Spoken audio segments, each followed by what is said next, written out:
2024년에도 토지개발에 돈 되는 정보만 알려드리겠습니다. 뜸 토목설계사무소 대표 김단입니다. 2024년도 첫 촬영입니다. 작년 한 해 여러모로 많은 관심 주셔서 진심으로 감사드리고 이 4년에도 돈 되는 정보만 알려드릴 수 있도록 하겠습니다.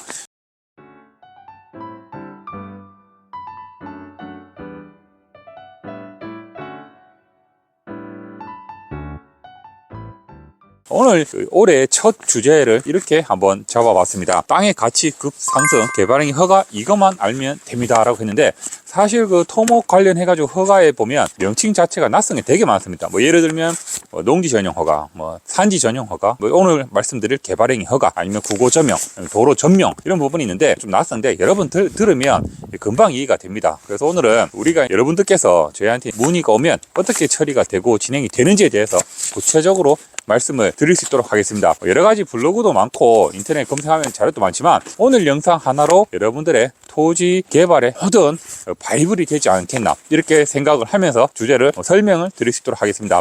그 첫 번째로 우리가 토지 개발 허가를 할 때 절차에 대해서 한번 간단하게 설명을 드릴 수 있도록 하겠습니다. 여러분들께서 예를 들어서 농지라든가 임야라든가 이런 개발을 원하시면 저희한테 문의가 옵니다. 그러면 저희도 담당 공무원과 협의를 하든지 아니면 저희가 또 자체적으로 또 그 허가 여부에 대해서 한번 검토를 하는데, 이 검토 사항이 아주 간단해요. 간단한데 블로그를 보면은 이게 뭐가 문제 정말 모릅니다. 왜냐하면 내용도 길고 또 순서가 어느 게 중요한지를 모르기 때문에 간략하게 설명을 좀 드리면, 먼저 인터넷 사이트 토지이음이라고 있습니다. 토지이음에 여러분들의 뭐 임야라든가 농지를 검색하시면 거기에 면적이라든가 지목이라든가 용도 지역이 나옵니다. 그리고 임야 같은 경우는 뭐 보전이든 준보전, 산지든 이렇게 구분도 되고요. 그리고 이제 저촉구역이 뭐 도로구역이나 적도구역, 이런 저촉구역도 나오는데, 여러분들께서 현장에서 임야나 농지를 매매를 하셔도 육안으로 그렇게 확인하지 마시고 꼭 접도구역이 저촉이 되는지에 대해서 한번 확인해야 됩니다. 왜냐하면 접도구역 같은 경우는 여러분들 건축행위가 안 된다는 거 제가 누차 말씀드렸지만, 이런 부분이 육안으로 보면 알 수가 없기 때문에 제일 중요한 첫 번째로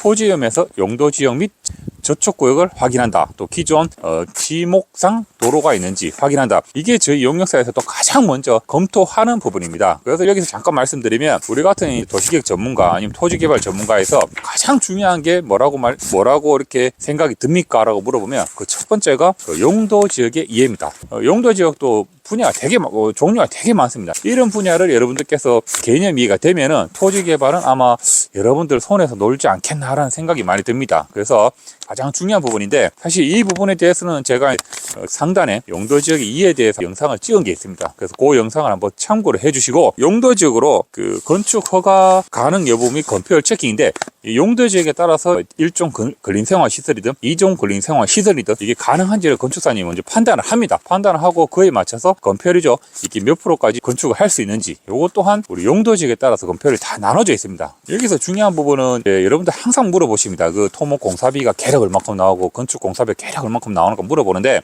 건축 같은 경우는 보통 이 자재에 따라서 건축의 평당 개념이 좀 잡혀 있습니다. 하지만 토목 같은 경우는 뭐 임야가 됐든 농지가 됐든 설계를 안 해보고지는 평당의 어떤 공사비를 측정할 수 없다는 거, 산정할 수 없다는 걸 참고로 알고 계시면 될 것 같습니다. 그리고 개발행위나 건축 허가에 대해서도 여러분들이 이제 이렇게 절차가 진행된다는 거는 제가 말씀드리지만, 또 절차에 대해서 담당 공무원한테 한번 확인을 해보려 그러면, 보통 건축 같은 경우는 건축과 토목 같은 경우는 이제 지역마다 좀 틀리한데, 뭐 도시가라든가 허가과라든가 건설과, 이런 게 토목의 개발행위 허가 담당자가 이제 그 자리를 하고 있습니다. 근데 보통 담당자는 현장에 출장도 많고 하기 때문에 평일 오전 시간대가 좀 괜찮다는 걸 말씀드립니다. 그래서 아까 전에 말씀드렸던 토지 이음으로 용도지역과 도로 관계, 그 다음에 우수 관계, 이런 걸 확인하면은 건축사와 토목 전문가가 사업주와 만나가지고 전체적인 설계에 관한 협의를 합니다.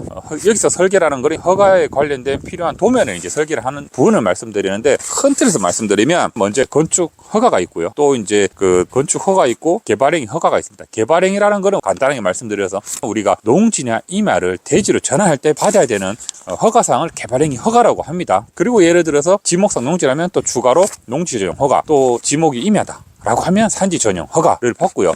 그 외에 또 이제 우리가 도로하고 여러분의 토지의 중간에 국유지가 있다라고 하면 거의 진출입 관련해서 뭐 도로 조명 허가라든가 또 지목에 따라서 국어 조명 허가라든가 국유재산 허가라든가 이런 걸 받습니다. 이런 걸 받고 임야라고 한다면은 이거 허가 외에도 이제 허가상에 필요한 산림조사라는 게 있습니다. 산림조사도 제가 이제 올해 한번 산림조사 방법에 대해서 한번 전문가를 모시고 촬영할 예정이 있습니다. 그 산림조사가 있고 그 다음에 이제 산지 그 복구 설계가 있습니다. 추후에 준공 절에하는 건데 산지 복구 설계가 있고 또 복구 설계를 하면 산지 복구 준공이 있습니다. 이걸 뭔가 하면은 개발행위 준공 하기 전에 산지에서 먼저 준공 절차가 있는 부분입니다. 그래서 이런 절차가 있고 또 이제 아까 전에 허가상에서 말씀드렸지만 산림 조사하고 플러스 면적이 어느 정도 이상 넘어가면 660제곱미터 넘어가면 재유용성 검토 의견서라고 있습니다. 이 부분도 우리가 이제 허가상에서 해야 되기 때문에 용역이 추가되고 그리고 또 이제 뭐 어떤 대규모 사업이라고 한다면 예를 들어서 뭐 사전재해라든가 재유용성 검토 의견서라든가 또 때에 따라서는 뭐 지질조사라든가 아니면 여러 가지 조사를 좀 받습니다. 이런 부분까지 다 해가지고 용역을 수행이 되면은 여러분들께서 그 원하는 허가 접수를 해서 이제 공사를 할 수 있는데 이 부분에서 제가 중요하게 말씀드리는 부분은 지금 다 말씀드렸던 건축이나 토목이나 부대